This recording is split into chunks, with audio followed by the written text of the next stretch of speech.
a fancy animation open we have there. Election 2016 continues. Our man Chris Casteel is at the Republican National Convention.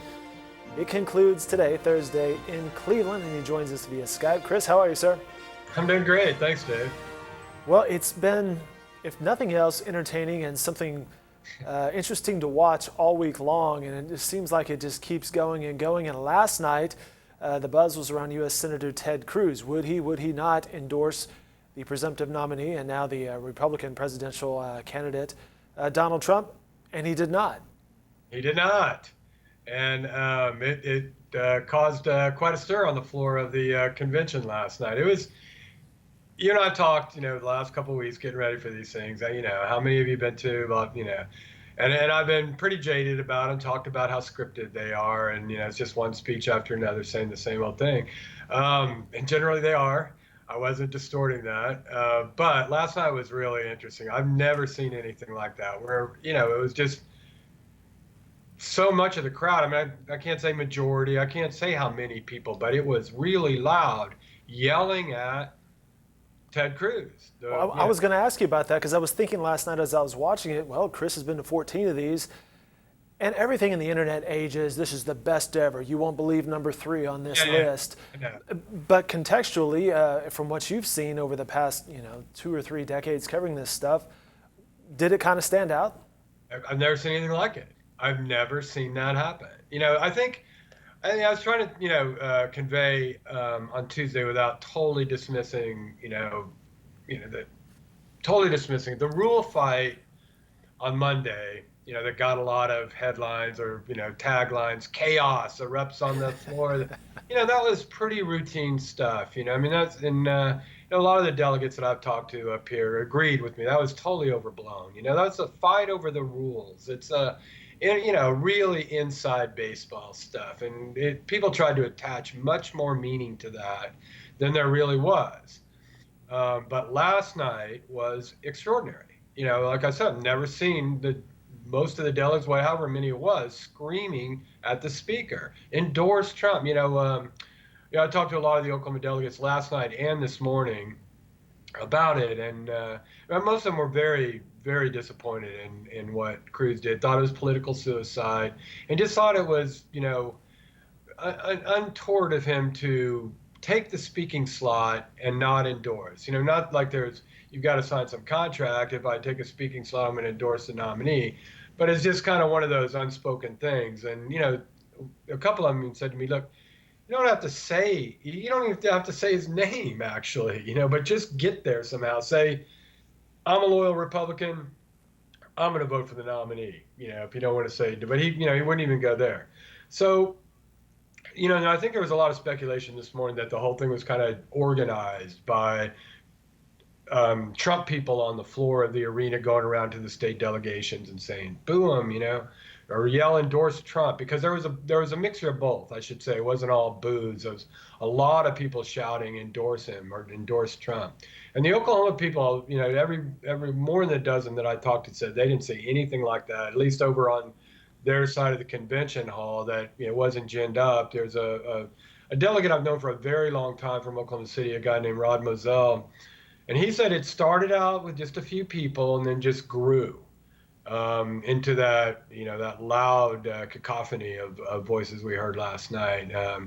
And the one thing I told him last night, we were coming home on the bus, and they, you can't see everything that's going on, especially when you're on the floor of the convention like there, and there's all this chaos kind of erupting around you. But I have a really good view in my seat of the Trump box, the VIP box that the Trump family has been sitting in. And I saw Donald Trump come in late in Cruz's speech.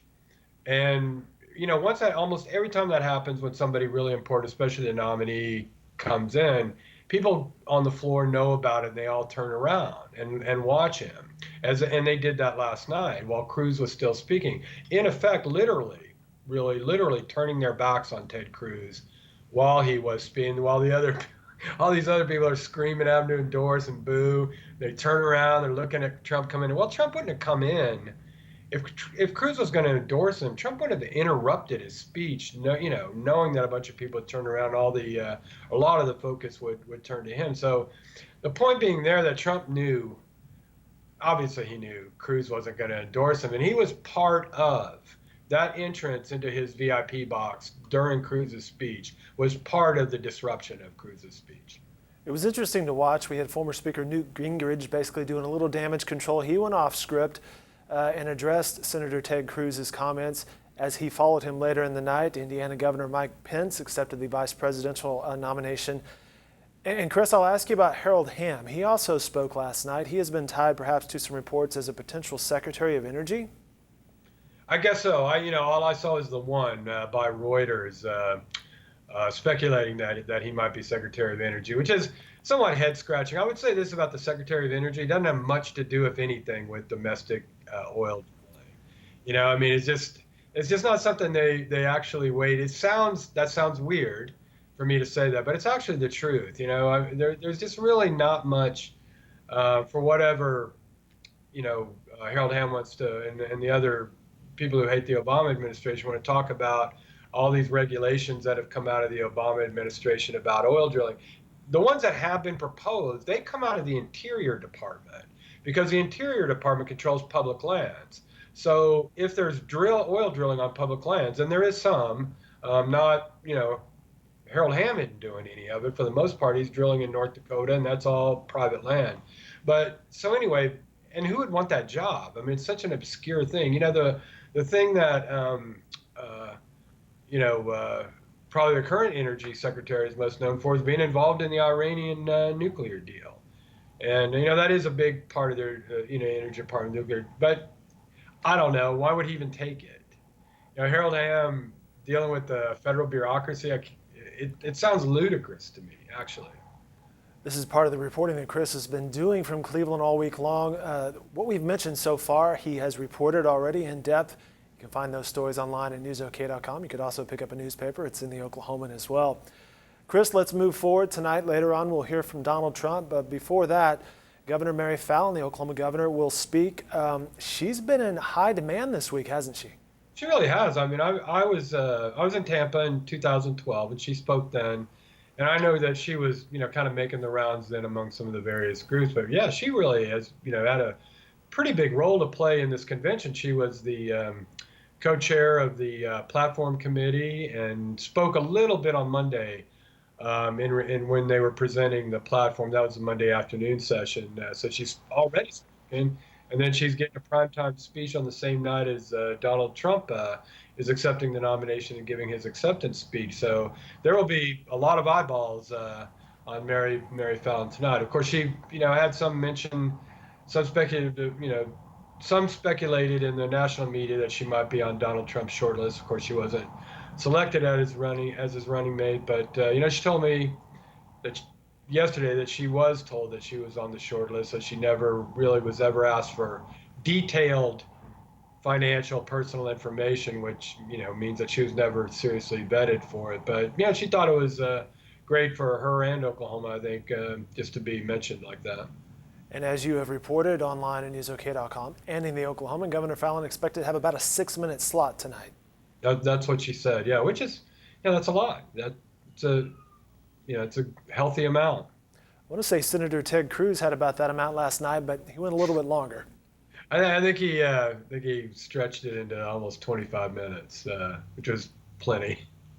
Expectations for Donald Trump's speech tonight?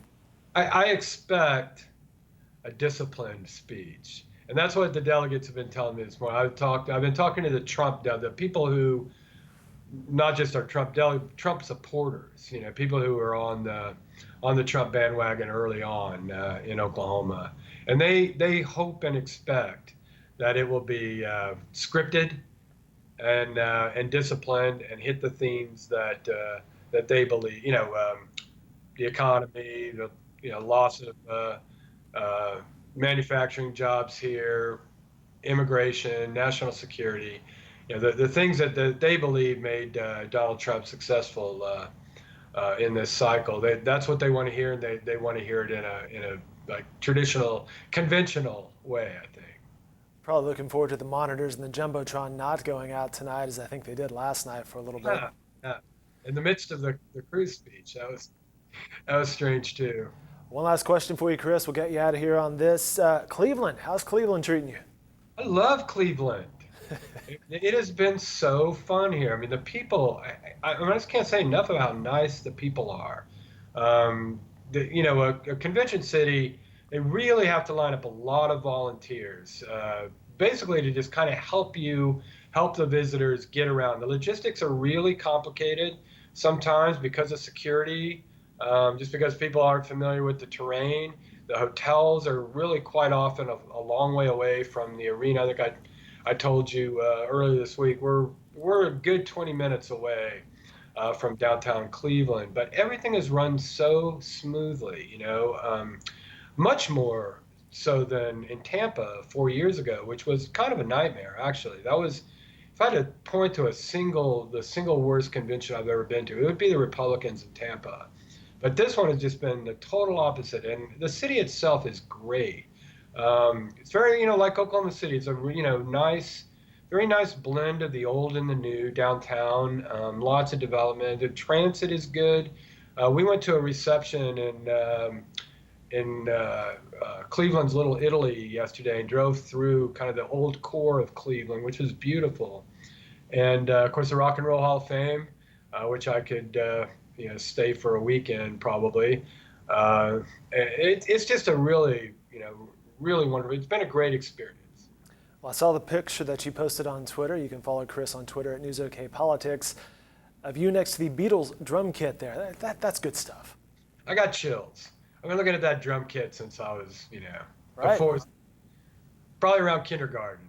So to actually see it, yeah, I mean, there's just so many things in the Rock and Roll Hall of Fame that, just, wow, can't believe that's here. So, yeah, I probably spent a total of 5.5, 6 hours in there. The reception Sunday night, and then another event there yesterday, and I could go back again today. Good stuff. The Republican National Convention in Cleveland ends tonight as Donald Trump accepts the Republican nomination to be the candidate for Republican president. Up next for Chris is Monday through Thursday of next week in Philly. Chris, it's the Democratic National Convention. I know, yeah, it's back to back. So, and that's convention number 15 for you, I believe? Would be 15. Very nice. All right, more coverage from Chris. We'll let him go and get to work. Can be found online at newsok.com and in the Oklahoman. Chris, thanks for your time. We appreciate it. Glad to do it, Dave. Take care, buddy.